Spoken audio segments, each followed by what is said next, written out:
Dwight, your man, how you doing, buddy? I'm doing good. And yourself? Oh man, that's right, you. That's right, you. That's laying low, and you got a few moments to talk. Yes, I do. All right.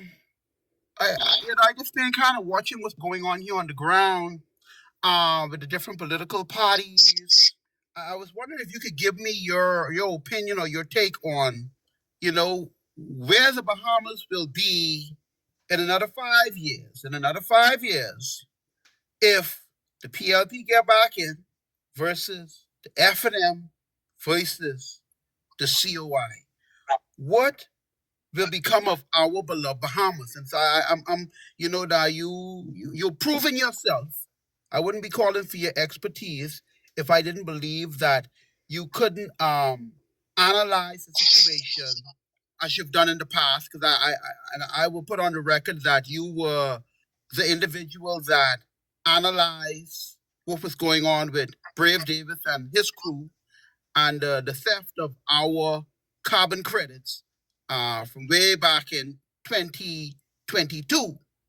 You analyzed even before it even hit the newspapers. You knew on average what even our carbon credits would be worth. You knew before anybody knew that Brave had even gotten money. You were the one that broke that news and those figures and was giving constant updates as to what was going on, the details that the others did not want the Bahamian citizen to know. I just want to get your take as to really what's going to happen if the PLP get back in versus the F&M versus the COI. Well, I do appreciate the vote of confidence. So let's unpack election 2026. Okay. We're a few days out from actually going to the polls and making an X for one of the three major parties, right, or an independent candidate. We have 41 seats up for grabs. Okay. So let's play out the scenario. We know no independent can actually win the government because it's only one seat. So we'll just move on to the three major parties that are vying in all of the constituencies, who have candidates nominated in all of the constituencies. Right. So let's play out the scenario. Best case, worst case. Let's deal with the PLP now, the incumbents. The best case scenario. The PLP, after all of their failings, you end up with a low voter turnout, a very disenchanted and dejected voting populace, and they go out and they just vote. The PLP's base and this new Haitian voter bloc that they've been able to create in a low voter turnout gives the PLP a narrow victory. It could be substantial. The lower the vote turnout is, the more substantial the win is for the PLP. And that's why you see that in measures to make it cumbersome. They tried to throw roadblocks in the way of Bahamians to make it difficult for them to go out on May 12th and vote. That's a part of their strategy. Right. Low voter turnout. If we can make it very difficult for Bahamians to vote, even if they show up to vote. So for those of you that still don't understand, when you say that, the line's long and they ain't got no water for nobody, they ain't got chairs, they are so unorganized and there's confusion on every hand, and they ain't planned this right and they know we was going woo, woo, woo, woo, woo. No, folks, that is the plan to frustrate you. And now that you know that that is the plan, take a bottle or two of water with you in a bag, whatever you think you need to sustain you. Plan to stay in line longer than you expect to be in line. That is what it will take for you to save your country. And the Bahamians aren't prepared to stand up and fight and defend their own Bahamas, then you don't deserve to have it. If we can have these, if we can make it very difficult for Bahamians to vote, even if they show up to vote, and they walk away from the polls, we end up in a low voter turnout scenario, and we win the government. Right. In a low voter turnout. And what is significant about a low voter turnout? And I made this statement, and we can pull up a video on it, about 3 years ago, where I said that the PLP weren't given a mandate to govern by the Bahamian people. Right. And I think it's important at this particular juncture to explain what I mean by that. A mandate to govern means that you've garnered more than 50% of the registered voters, not the amount of people who went out and vote. If that register has over 200,000 votes on it, in order for the PLP to have a mandate to govern, they need over 100,000 votes total. Right. They need to have more than 51% of the votes on that registry. Right.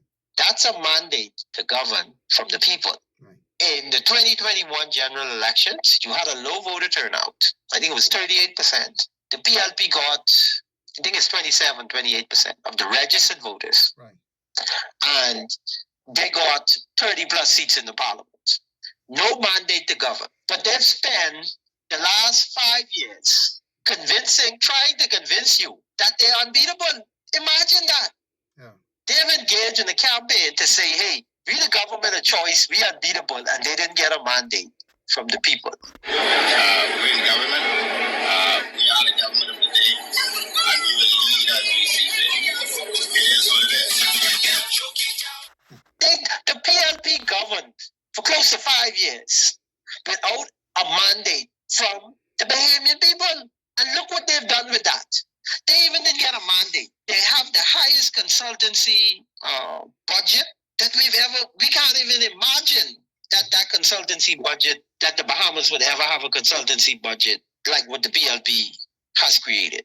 Right. They've engaged in this exorbitant spending on travel and all of this kind of stuff. Right.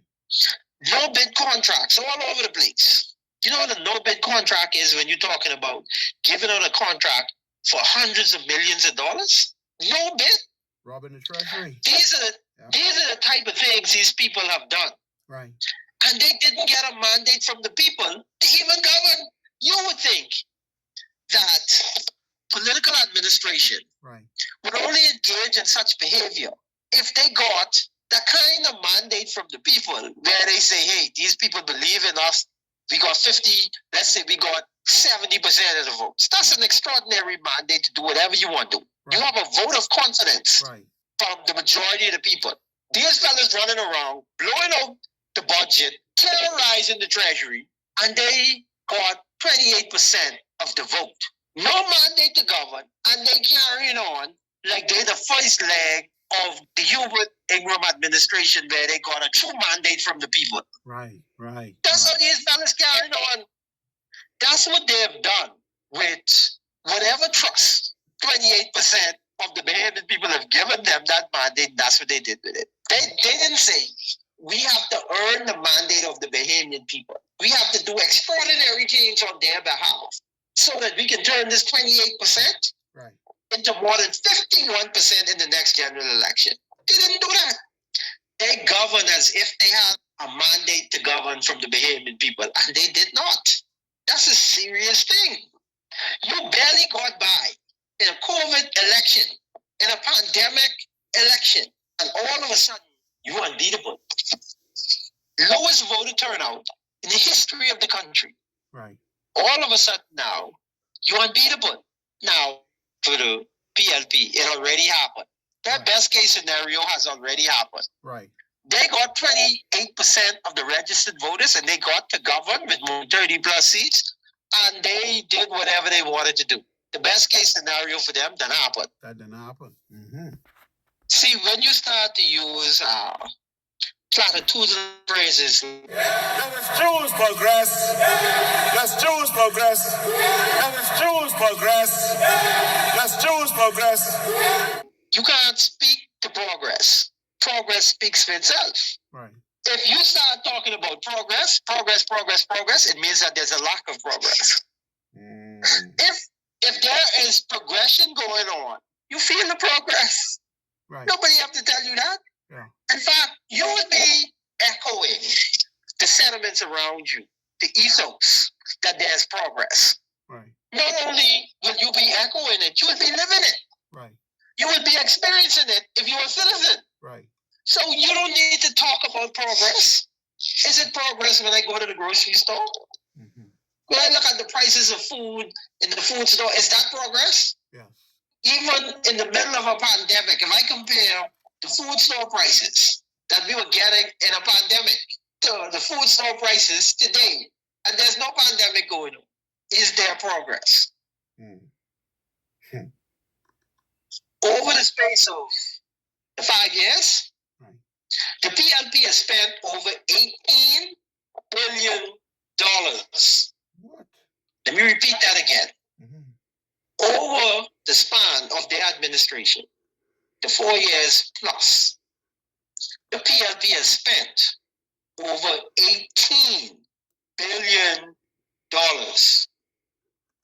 Look around you. Do you see $18 billion anywhere around you? It doesn't add up. No. $18 billion, you got a breakdown hospital, people laying on the gurneys all over the place. You got shovel, throwing dirt all over the place. And you done spent $18 billion. I'm being real. A drunken sailor can't have such bad luck. Right. They spend $18 billion and have nothing to show for it. And no matter what type of gimmicks they come up with, and this and that and da running all these gimmicks and these photo ops, all this election is an accounting exercise. And for the F&M to lack the ability to really narrative resonate with behaviors was really extraordinary to me. This election is an accounting exercise. That's all it is. You say you did X, Y, and Z. The Bahamian people spent $18 billion. Tell us how you spend that. It's an accounting exercise. You do an audit on these brothers. That's all an election ever is. Can the PLP account for the $18 billion that they've spent over the past almost 5 years, over their term, their administration? Can they account for $18 billion? Member is not prepared to answer that question at this time. The honourable member is not prepared to answer those questions at this time. The member will not answer that question. The member is not prepared to answer that question. Not prepared to answer that question. The honourable member is not prepared to answer that question, those questions. Madam Speaker, I'm not prepared to answer that question. And just for the record, this honourable member is not in a position or prepared to answer any question today. In total, the Prime Minister refused to answer all 24 questions from the opposition during the allotted time for questions in the House of Assembly this morning. Members of the opposition were not satisfied with Davis's explanation of not being prepared to answer, as the notice for some of the questions date back to October of last year. The most recent questions notice was entered in March of this year. He's given a reason that he's not prepared. No, that's not a reason. That's an answer. He hasn't explained why he's unprepared. This is the honourable Prime Minister of the country, Madam Speaker. The opposition's questions spanned the topics of procurement processes, transparency improvement efforts, management of Crown land, Bahamas Power and Light, as well as a series of questions surrounding whether or not Davis could confirm a $500 million foreign transaction loan. Reporting for Our News, I'm Marlena Leonard. Wow.